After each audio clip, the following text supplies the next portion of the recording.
कक्षा 7 गणित बीजीय व्यंजकों का गुणनखंड, factorization of algebraic expressions. Factor निकालने की क्रिया को फैक्टराइजेशन कहते हैं।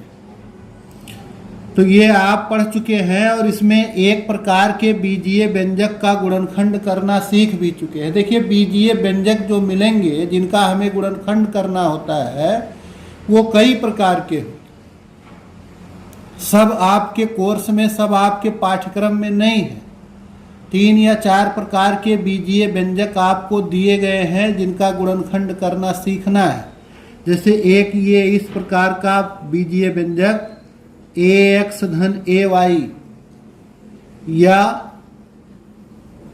ax ऋण ay, इस तरह के बीजीय व्यंजक का गुणनखंड करना सीखे हैं, जिसके ये द्विपदीय बीजीय व्यंजक है, जिसके दोनों ही पदों में एक गुणनखंड उभयनिष्ठ है, सर्वनिष्ठ है, कॉमन है। 2 में कॉमन हो तो उभयनिष्ठ कहते हैं, 2 से अधिक पदों में कॉमन हो तो सर्वनिष्ठ कहते हैं। तो जो ऐसे बीजीय व्यंजक का गुणनखंड, जिस बीजीय व्यंजक के दोनों पदों, तीनों पदों या सभी पदों में कोई गुणनखंड सर्वनिष्ठ हो, कॉमन हो, उसका हम लोग कैसे गुणनखंड करते हैं। इसी सर्वनिष्ठ वाले को, जैसे पहला पद है ax, दूसरा पद है ay, तो ax को हम लोग लिख सकते a गुणे x, ay को लिख सकते a गुणे y। अब इसमें गुणनखंड a सर्वनिष्ठ है, कॉमन है, उभयनिष्ठ है। 2 पद है तो उभयनिष्ठ ही कहा जाए तो ज़्यादा अच्छा है। तो a कॉमन कर लिया, यहाँ से बच गया x धन, यहाँ से बच गया y, यही इसका गुणनखंड होगा।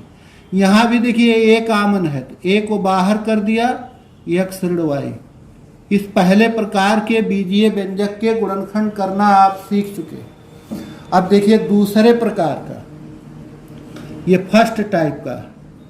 अब दूसरे प्रकार में है कि जिसमें ये जो कॉमन होगा वो द्विपदीय व्यंजक होगा, और उसमें भी 2 प्रकार है। एक समान प्रकार का द्विपदीय व्यंजक गुणनखंड जो हो वो कॉमन हो, और एक विपरीत प्रकार का, जैसे ये व्यंजक a कोष्ठक में x धन y धन b कोष्ठक में x धन y। आपकी बार क्या है, द्विपदीय व्यंजक एक समान है, द्विपदीय व्यंजक एक समान है। देखिए यही द्विपदीय व्यंजक एक समान है, x धन y, x धन y। 2 ही पद फिर है बीजीय व्यंजक में। देखिए ये a गुणे x धन y एक साथ है, पहला पद है ये पूरा, और दूसरा पद है b गुणे x धन y। अब इसमें दोनों में ये x धन y, x धन y, x धन y द्विपदीय व्यंजक है, ये द्विपदीय व्यंजक एक समान है। तो ऐसे में ये जो द्विपदीय व्यंजक है दोनों पदों में एक समान है, ये उभयनिष्ठ हो जाए। इसे बाहर कर देंगे, x धन y बाहर कर दिया, पहले वाले से बच गया a धन दूसरे वाले से बच गया b, यही इसका गुणनखंड हो। भाई एक कोई गुणनखंड केवल सर्वनिष्ठ हो उसे बाहर कर दीजिए, पूरा द्विपदीय व्यंजक ही सर्वनिष्ठ हो उसे बाहर कर लीजिए, शेष को एक कोष्ठक में लिख दीजिए, या त्रिपदीय व्यंजक भी सर्वनिष्ठ हो सकता है। थर्ड टाइप का है, तीसरे प्रकार का, ये है व्यंजक a कोष्ठक में x ऋण y धन b कोष्ठक में y ऋण x। अब की बार देखिए क्या स्थिति है कि ये जो द्विपदीय व्यंजक है, जब द्विपदीय व्यंजक विपरीत प्रकार का,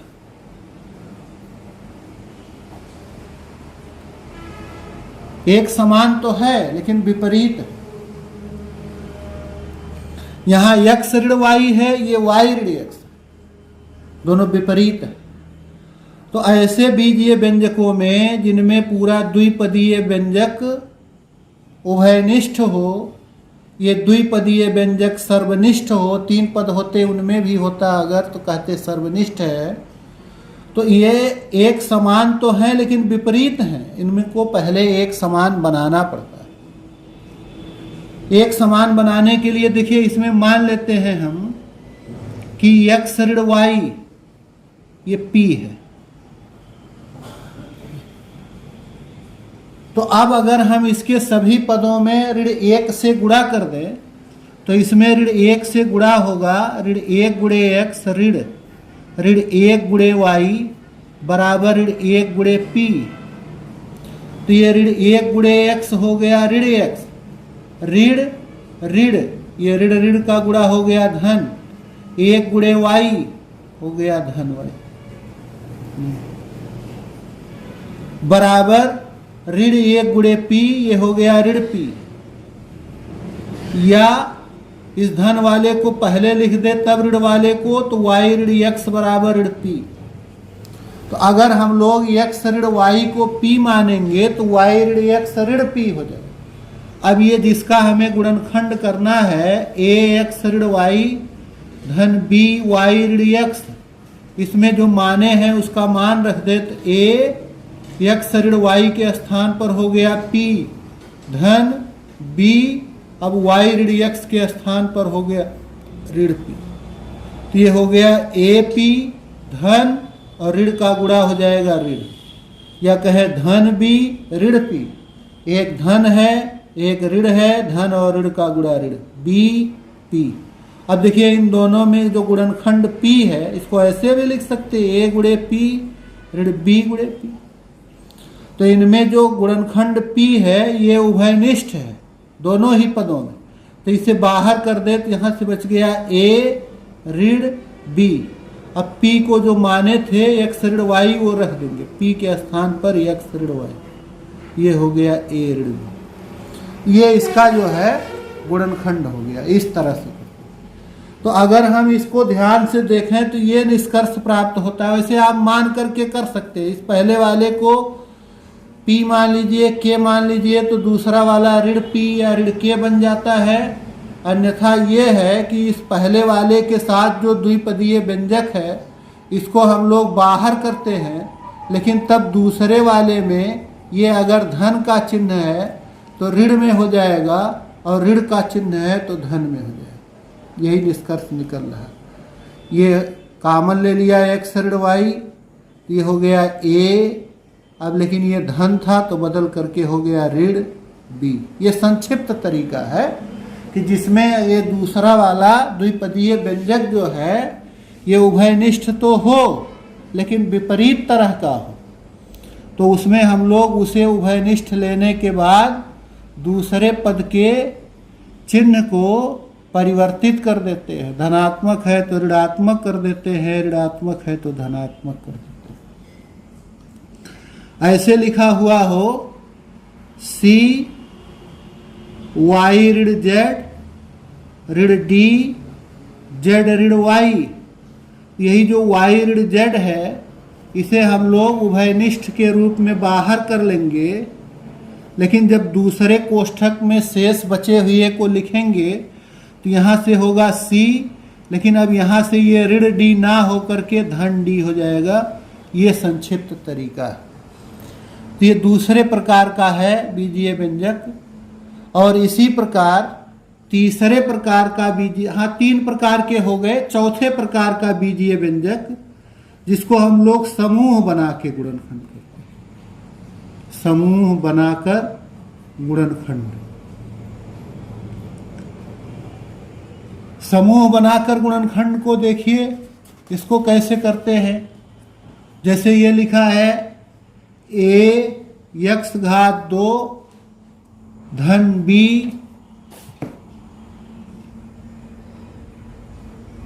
y घात 2 धन c x घात 2 धन d y घात 2। अब देखिए इसमें 4 पद हैं। इस प्रकार के बीजीय व्यंजकों को समूह बनाकर गुणनखंड करते हैं। 4 में से 2 का एक समूह, 2 का एक समूह। और हम कौन कौन से पदों को एक समूह में रखेंगे, यह इस बात पर निर्भर करता है जिनमें जिनमें कोई व्यंजक, कोई पद गुणनखंड के रूप में उभयनिष्ठ हो, सर्वनिष्ठ हो। अब इसमें जैसे इस ax घात 2 धन by घात 2 का समूह बनाना नहीं ठीक है। क्यों? क्योंकि इसमें कुछ उभयनिष्ठ मिलेगा ही नहीं। इसको एक साथ रखना नहीं ठीक है। हाँ, अगर इस पहले पद ax घात 2 और इस तीसरे पद cx घात 2 को एक साथ कर ले, इनका समूह बना ले, ये x घात 2 जो गुणनखंड है ये उभयनिष्ठ हो जाएगा, इसे बाहर कर सकते हैं। इसी तरह से इस दूसरे और चौथे पद में y घाते 2 उभयनिष्ठ है। तो जब हमें समूह बनाकर गुणनखंड करना होता है तो मुख्य बात यही होती है कि हम दिए गए बीजीय व्यंजक के पदों को इस प्रकार समूहों में व्यवस्थित करते हैं कि प्रत्येक समूह में एक खंड उभयनिष्ठ हो। तो जैसे इसमें और इसमें एक खंड x घात 2 उभयनिष्ठ है, तो इनका एक समूह बना लिया, इनको एक कोष्ठक में कर। अब इसी तरह से इसको और इसको एक समूह में करने पर एक खंड, कौन सा खंड? y घात 2, ये उभयनिष्ठ है, तो इनका समूह बनाए। ऐसा नहीं है कि जिस जिसको हमारी इच्छा हो हम उसे एक समूह में रख दे, नहीं। दिए गए बीजीय व्यंजक के किन किन पदों को एक समूह में रखना है, यह इस बात पर निर्भर करता है कि किस किस पद को एक समूह में रखने पर उनमें कोई न कोई खंड उभयनिष्ठ हो जाए, उनमें कोई न कोई खंड सर्वनिष्ठ हो जाए। अब इन दोनों में x घात 2 का खंड कामन है, बाहर कर दे, यहाँ से बच गया a धन c। इन दोनों में y घात 2 का खंड कामन है, उसे बाहर कर दे तो बच गया b धन d। यही इसका गुणनखंड हो गया। इस प्रकार से इसमें गुणनखंड करते हैं।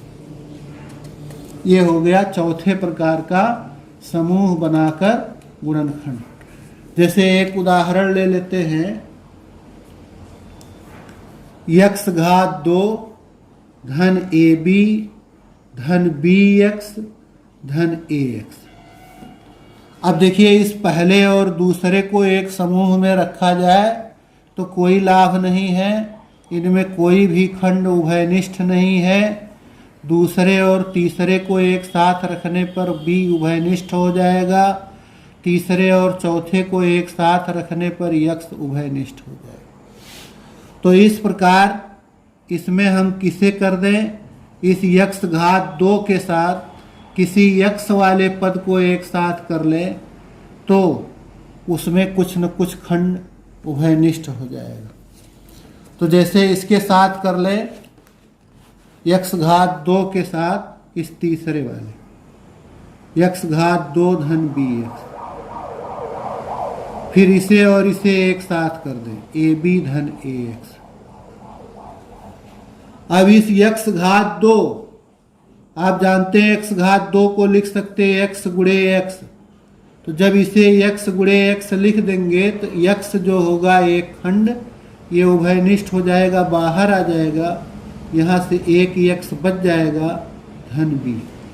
धन इन दोनों में a वाला खंड उभयनिष्ठ है, ये हो गया b धन a। कभी कभी क्या होता है कि आगे चल करके फिर इनमें से उभयनिष्ठ हो जाता है, जैसे इसी में। अब पुनः देख लीजिए, इस बीजीय व्यंजक में 2 पद हैं, एक इस धन के पहले x गुणे x धन b, एक इस धन के बाद वाला पद है दूसरा पद a गुणे b धन x।